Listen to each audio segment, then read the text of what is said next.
요즘에 또 뭐 재건축이나 뭐 이런 거 푼다고 해서 띄우는 지역들이 한두 군데가 아니죠. 부산은 윤정부 출범 이후로 안전진단 미루고 있다. 그러면서 재건축이 들썩거리고 있다. 이거 지금 모든 언론들이 재건축 들썩거린다, 재건축 사라, 재건축 이야기 하는 이유가 팔고 빠져나가려는 포지션을 잡기 위함이다. 왜냐? 금리 인상기에 가장 위험한 게 뭐예요? 가장 위험한 건 수익형이고 그 다음이 재건축이다. 왜냐? 재건축은요 가지고 있어서 나중에 신축이 나올 때까지 이 기간 동안에 대출금리를 버티고 예금금리를 포기해야 되는 상황이죠.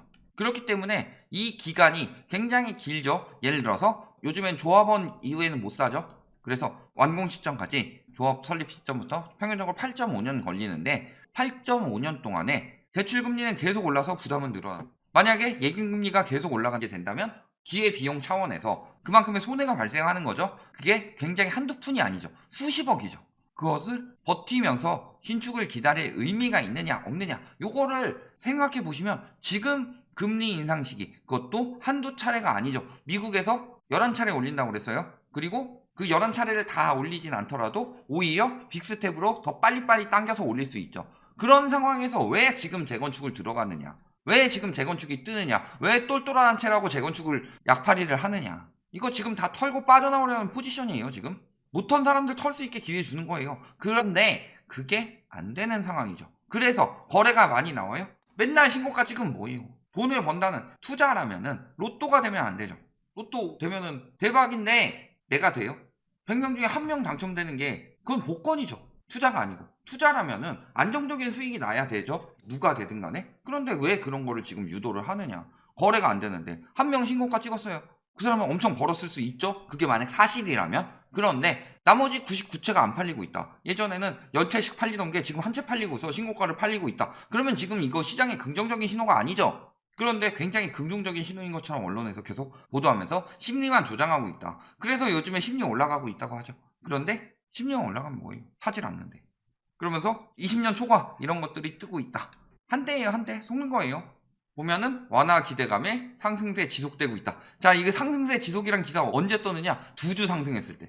쭉 떨어지다가 하나, 2주 올라가니까 상승세 지속 이런 거 쓰고 있어요. 상승세 지속이란 말이 들면 2주 상승했다고 봐요? 아니면은 계속 지금 상승세가 지속되고 있다고 봐요? 범죄와의 전쟁에서 격투하니까 최민식 어디서 이러죠? 야, 이 새끼야, 내가 너랑 지금 말장난하냐? 그러잖아요. 나랑 지금 말장난하냐? 2주 가지고 지속이요? 하락세 때는. 그 다음에 주택 경기 전망치가 엄청 뜨고 있다고 합니다. 주택 경기 전망치가 뭘 말하느냐?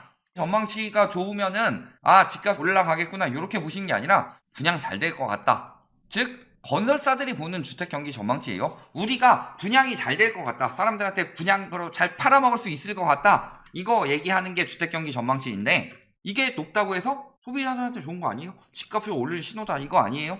사람들이 분양 경기가 좋아지고 있다. 요 얘기예요. 건설사들이 돈 벌 신호다. 이거를 굉장히 긍정적인 것인 양 이야기를 하고 있는데 저렇게 막 분양 몰리고 청약 경쟁률 몰린다 해가지고 작년에도 올해 1분기에 작년보다 청약자 수가 더 많았대요. 근데 비분양도 더 많이 났죠.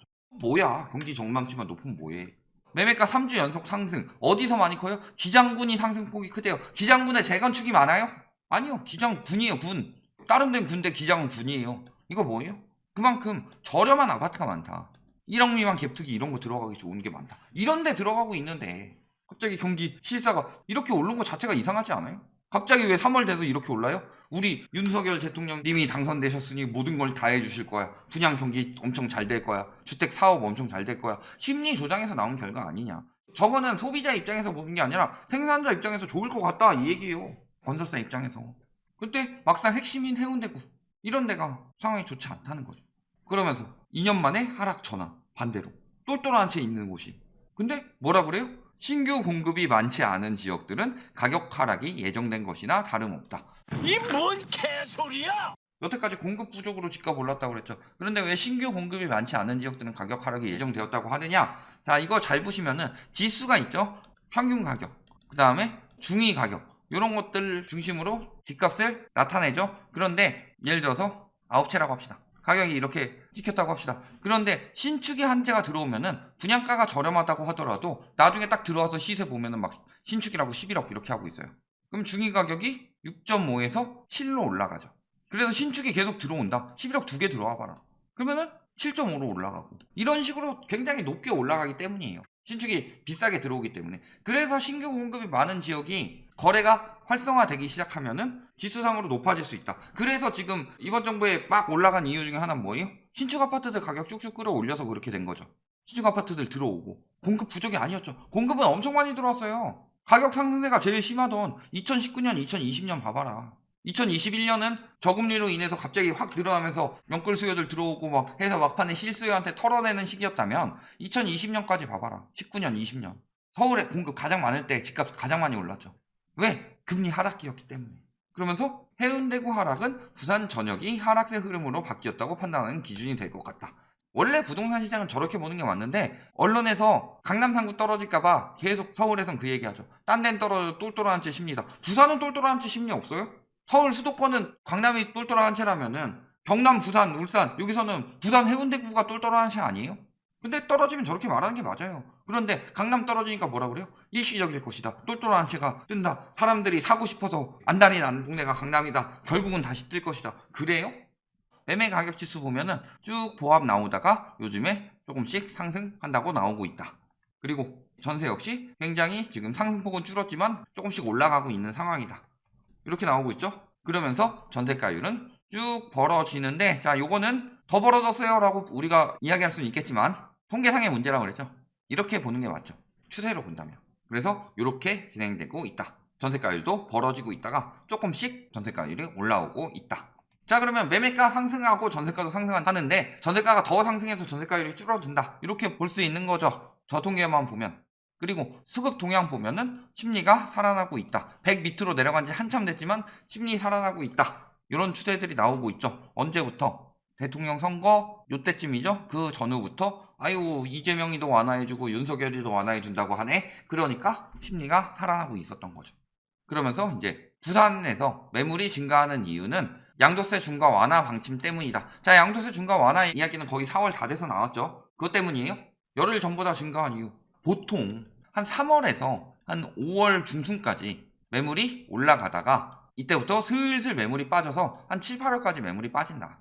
그러다가 또 한 3월부터 슬슬 매물이 증가해서 한 5월 중순까지 쭉 증가하다가 7, 8월 정도의 매물이 빠진다. 보통 이게 일반적이에요. 그런데 일반적이지 않은 경우가 나온 적이 있었죠. 언제? 20년 12월. 끝나면 21년 1월부터 법인 양도세에 대해서 10%포인트 더 중과가 붙었었죠. 그러니까 10월부터 슬슬 11월, 12월 늘었다가 1월부터 슬슬 빠진 거다. 그리고 또 한 군데는 언제예요?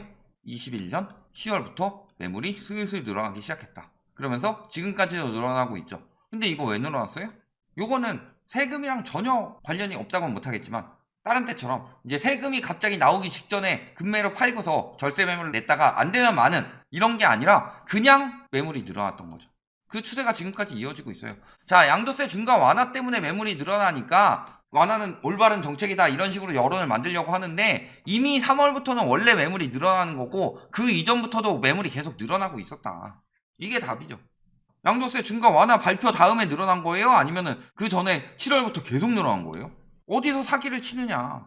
막 갑자기 그러면은 이렇게 늘어나다가 이렇게 늘어나느냐? 이것도 아니죠. 선거 전후로 잠깐 줄이다가 공시가격 때려 맞고서 다시 늘어나는 거죠.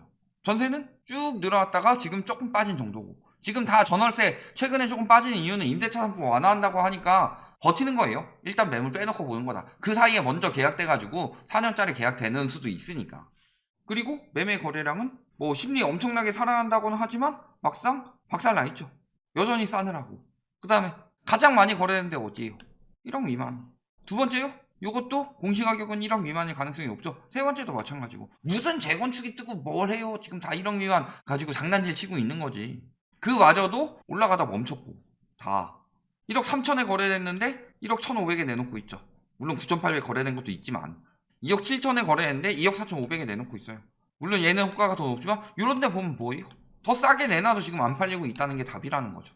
나중에 이거 다 애물단지 될 수도 있어요. 일본이 잃어버린 10년, 20년, 30년 겪으면서 어떻게 됐느냐? 실수요들을 안 찾는 단지들은 빵원 아파트도 나오고 있죠. 박살나버린 신도시 또 나왔죠. 우리나라의 미래다 그게. 지금 전세가 올려서 겨우겨우 버티고 있는 거예요. 전세가 올리는 것도 앞으로 금리 계속 올라가게 되면은 이게 저가 전세에도 영향이 갈 수밖에 없죠. 이런 것들 보면 어때요? 멈추다가 떨어지고 있죠. 오히려 이런 단지는 멈추다 떨어졌고 그 다음에 떨어지고 있죠. 그래서 보면은 호가는 높게 내놓고 있지만 여기는 매매가 12억인데 호가 지금 더 낮게 나오고 있고 여기도 7억 가까이까지 올라갔다가 지금 5억 6천에 매물 나오고 있죠. 주요 단지들은 떨어지고 있는 게 답이다. 입주 적지 않았어요? 입주가 문제가 아니에요. 망가고 밑으로 한 번도 안 나오죠. 올해 입주는 또 많죠. 이때 입주 엄청 많았죠. 많은데 집값 어떻게 됐어요? 입주가 많더라도 집값은 올라갔어요. 조정 대상 지역 해제하니까 한 번에. 그때 쭉 올라갔죠? 다시 규제하니까 막히고. 규제가 집값을 높이는 정책이에요? 낮추는 정책이에요? 거기서 답이 나왔는데 규제를 다 완화해 주겠다는 거예요. 이거 집값 높이겠다는 거죠.